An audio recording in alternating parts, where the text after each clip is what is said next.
Hi, I'm Olivia Hires, and this is the County Buzz. Today we are featuring local authors. Our two guests are Leslie Lytle and Mary Kitt-Neel. We'll be right back. Whatever your shipping needs, Mr. Postman is where you want to go. Convenient across from the post office in Winchester. Take your packages or bring the item unpacked and they'll carefully box it and send it off for safe delivery. Anywhere. Yes, in or out of the USA, Mr. Postman can get it there quickly. There's more. Get a box number with a street address. Start a background check with safe and secure fingerprinting. Oh, wait, forgot that card to go with that present? Not a problem. A good selection of cards, funny, faithful, and family. Mr. Postman, across from the post office, Winchester. So our first guest today is Leslie Lytle. Leslie, welcome to the County Buzz. Thank you. Leslie is an author, poet, and reporter. From up on the mountain, she writes for the Swanee Messenger.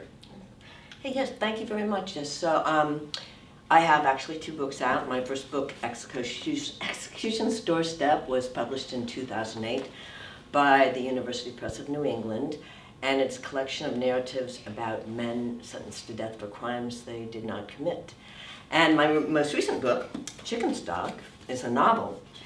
So people hear the title and they say, well, what is this about? Down-home things like chicken soup, or livestock, or the stock market?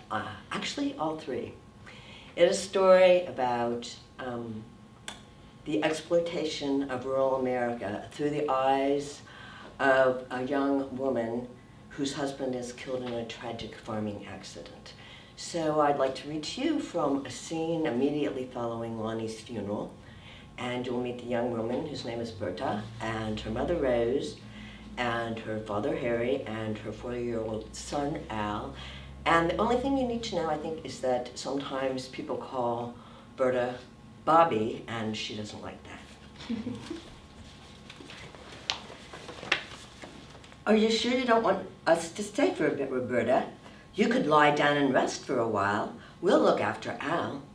Rose scooted a green bean casserole closer to a molded red Jell-O salad to make room for a basket of rolls on the kitchen table. There was so much food, the blue checkered cloth was scarcely visible.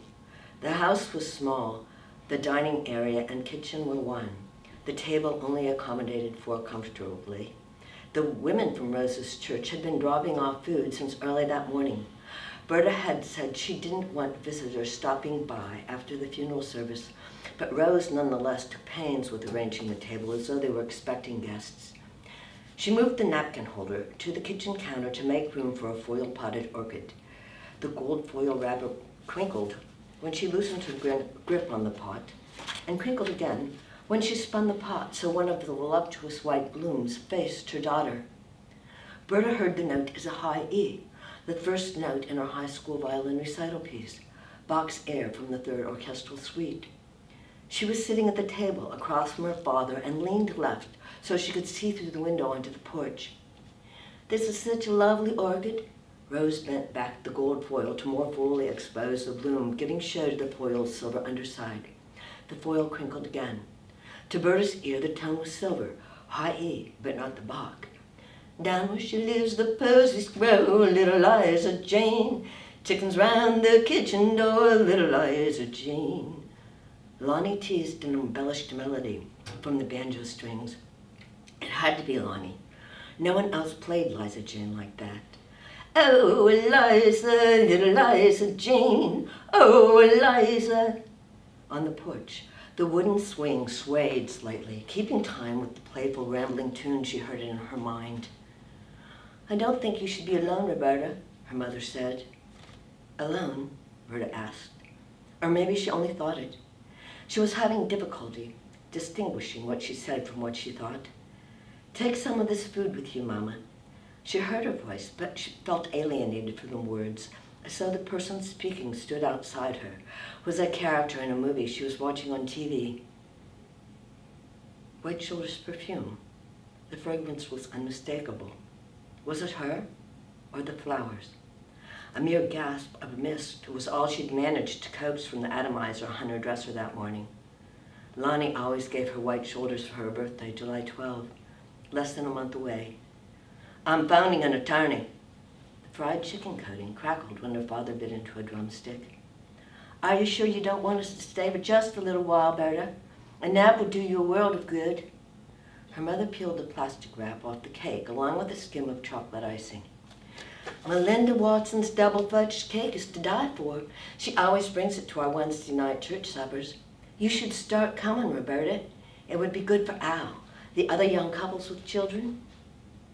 If we can prove a faulty thermostat was caused with fan cutting on, you'd be set for life, Bobby.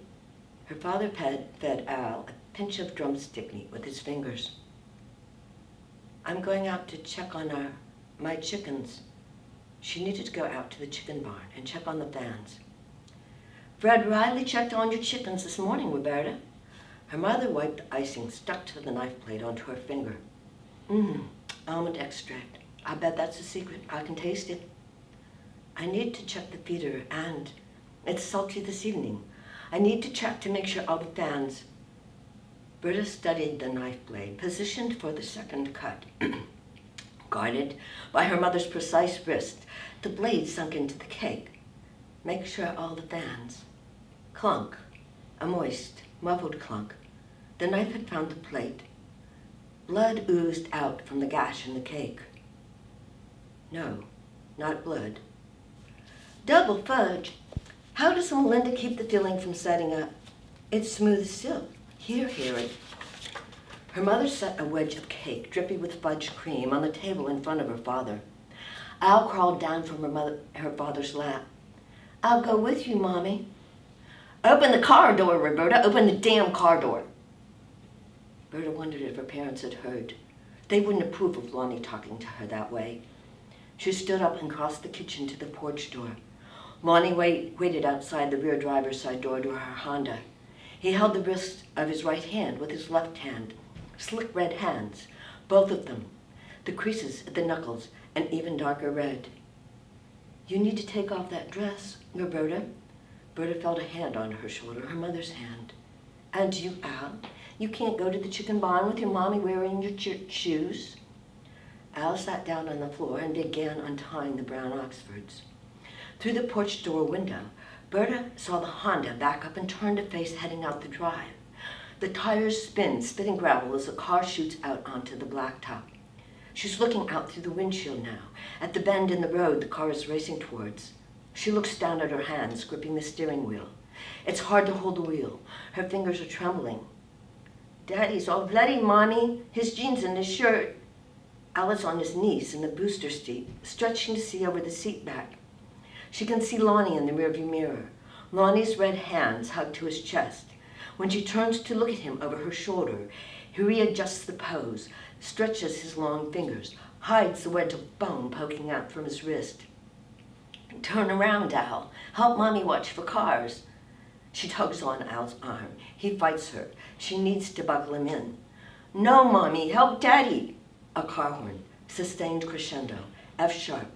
The booster seat rocks. Al grips the sides like it's a boat he's afraid of falling out of. Damn it, Bobby, drive with both hands. Lonnie sounds further away than the back seat. Don't call me Bobby. What is it you need to do out there, Bobby? Her father asks. I'll go.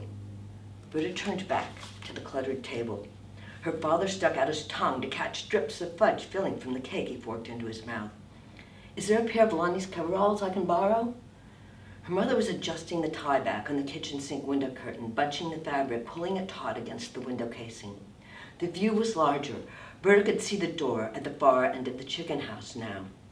Lonnie came out the door. His right hand dangled at the end of his wrist like a tired sock.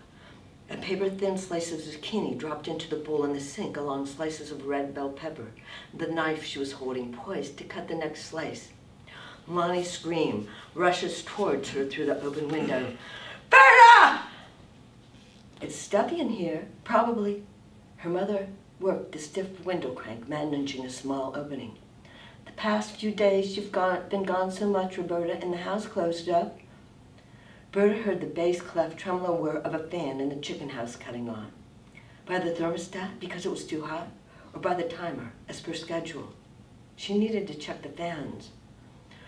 Oh my, that bird smell when the fans come on. Her mother covered her mouth and nose with her hand. It seemed even worse than usual. Honestly, Roberta, I don't know how you stand it. Her mother closed the window. Promise me, Roberta. The voice came from behind her. Roberta glanced up at the curtain ruffle above the window, but in her mind she was looking up at the rearview mirror in her Honda, expecting to see Lonnie's face there like she had when she'd followed the sound of his voice before. This time, though, the mirror frame is empty, except for the seat back and the black top marked with a dotted yellow line. Lonnie doesn't move when she looks at him over her shoulder. His head lying on the seat is butted up against the door handle. His eyes are closed, his dark eyelashes resting on the swell of his cheeks. The mauve upholstery is streaked with crimson. His big hands are huddled beneath his chin, the left hand draped across the right hand.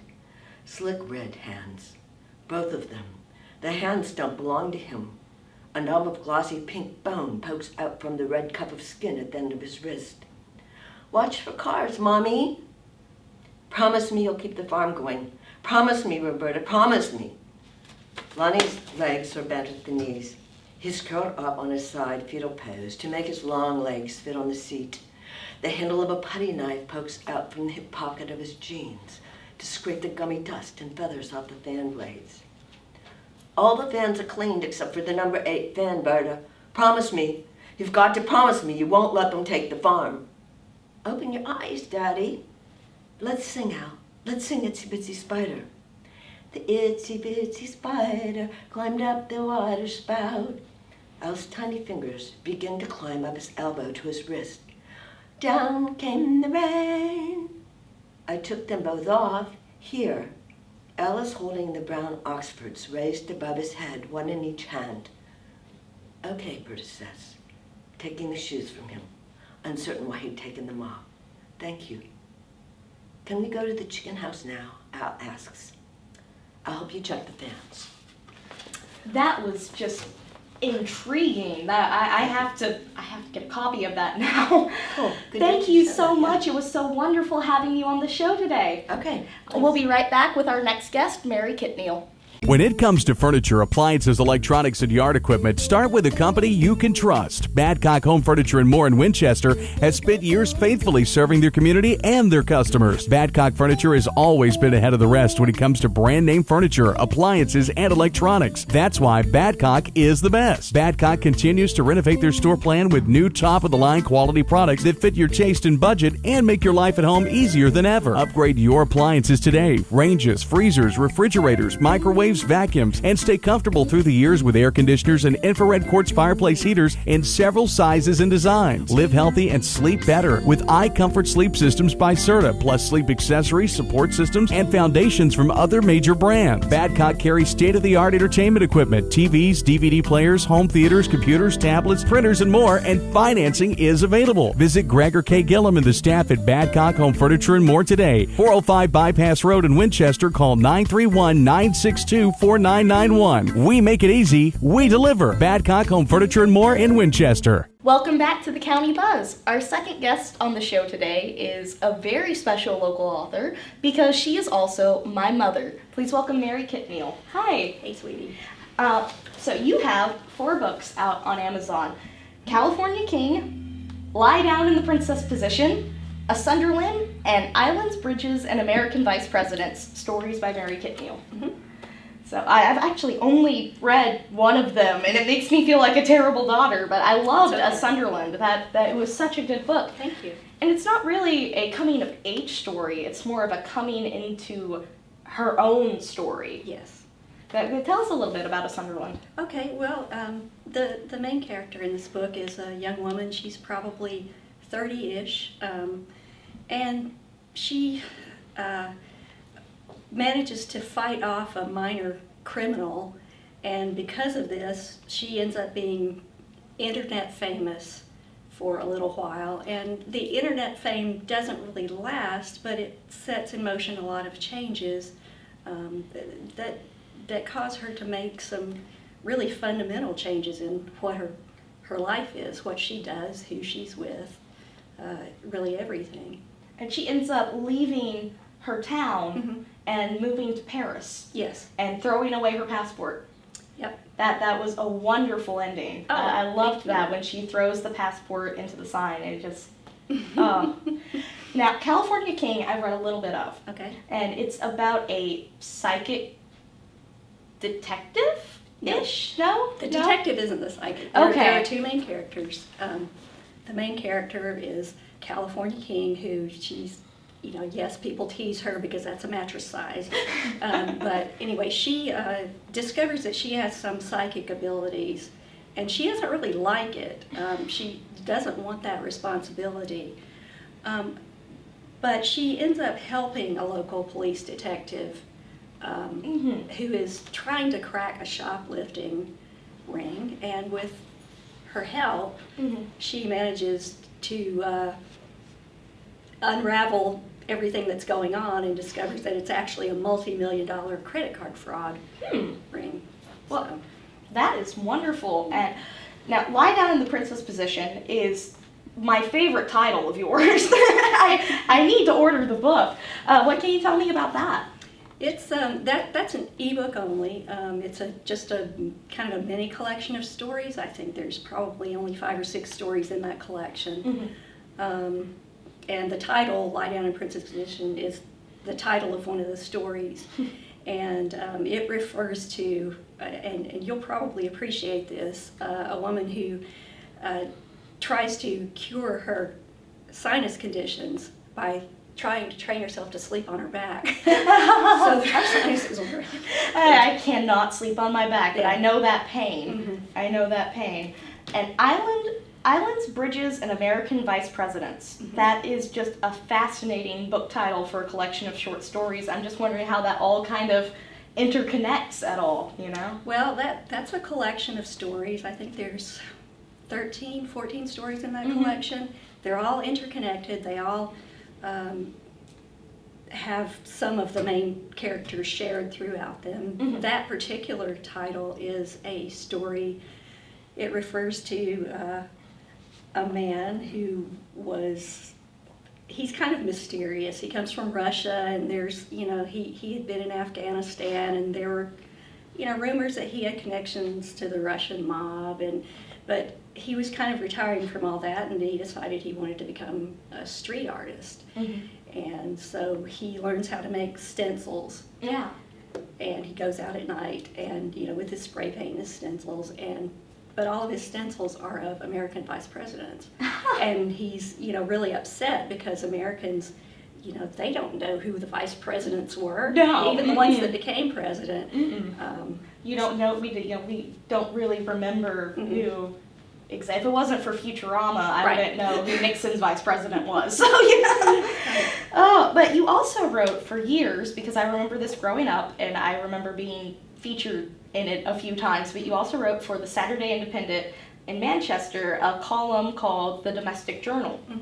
Can you tell, one of my favorite stories that I remember reading out of the Domestic Journal was the one where my brother, who is the pickiest eater in the world, accused you of trying to kill him because his McRib had onions on it. Yeah.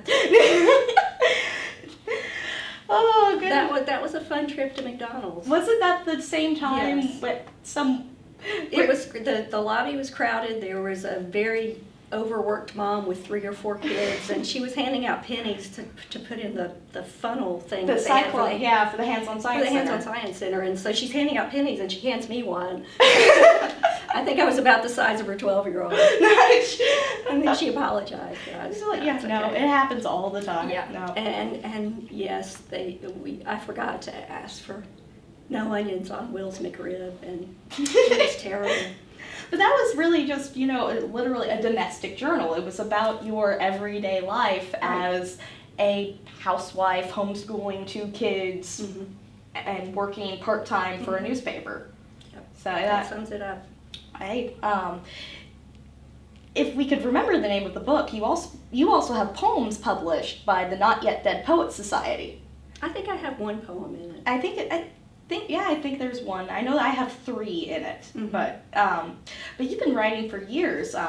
What did you do before you wrote? Really? I was an engineer for a while out at AEDC. Yeah, wasn't a good fit. I don't think I was really cut out for it.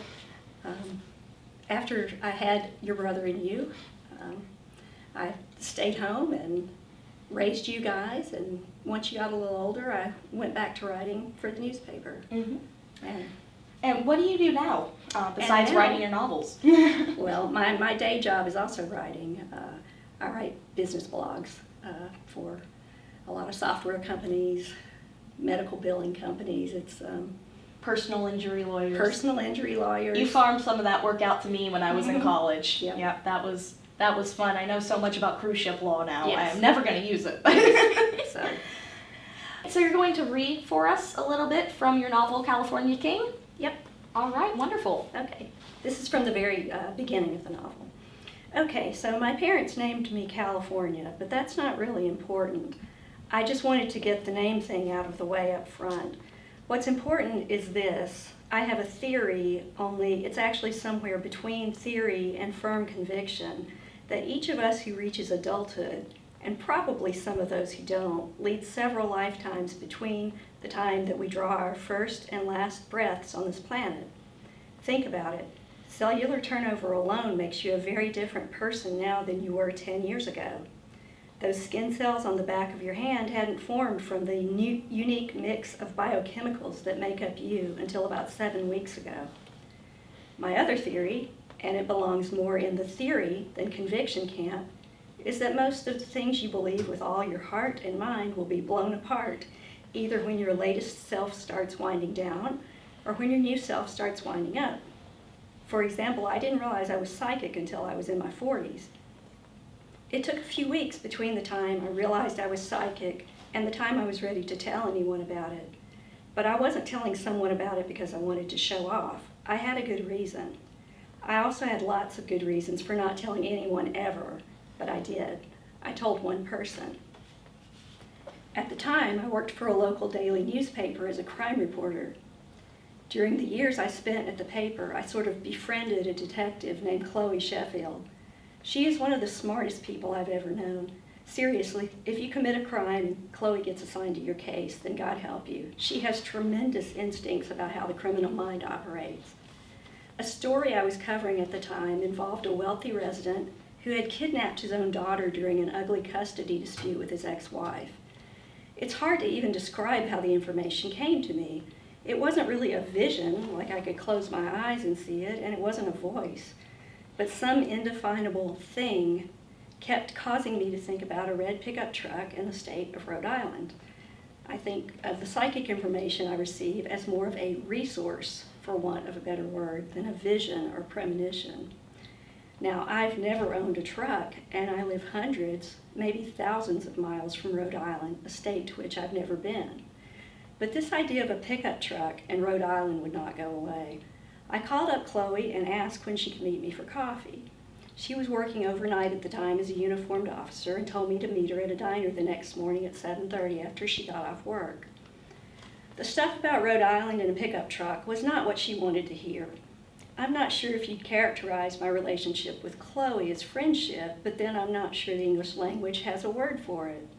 We were sort of like symbiotic work colleagues. Sometimes the police department needed the press, and lots of times the press needed the police department. And since I was the police reporter, I especially needed to remain on good terms with them.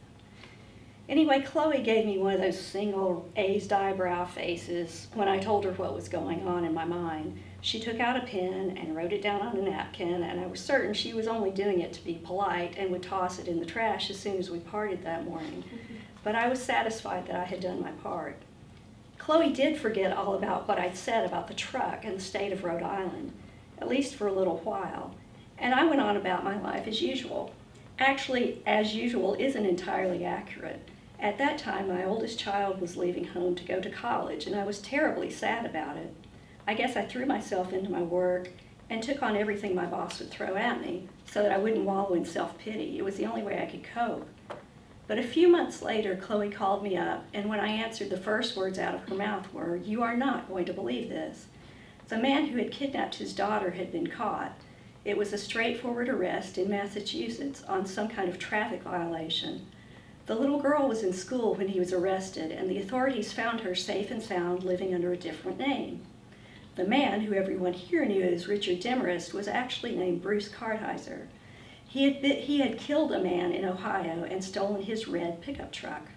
Where the little girl was when this went down is still unclear. Father and daughter drove to the East Coast, where Mr. Demarest sold the truck. The two then moved to Massachusetts, where Demarest, using yet another alias, got a job working for an accountancy firm. The little girl was enrolled in school, and everyone thought it was a case of a single dad heroically raising a child on his own. And that's how I found out that I'm psychic. That was wonderful. Thank you. And you have a new book coming out at the end of April? I do. It's a collection of short stories, and it's called The Girl at the Corner of My Eye, and it should be out April 26th. Oh, wonderful. And it'll be available on Amazon? Yep. All of your books are on Amazon. So. And it'll be ebook and paperback. Oh, wonderful. Well, thank you so much, Mary. Thank you, Mom. Love you, sweetie. Well, this has been the County Buzz. I'm Olivia Hires. Thank you for watching.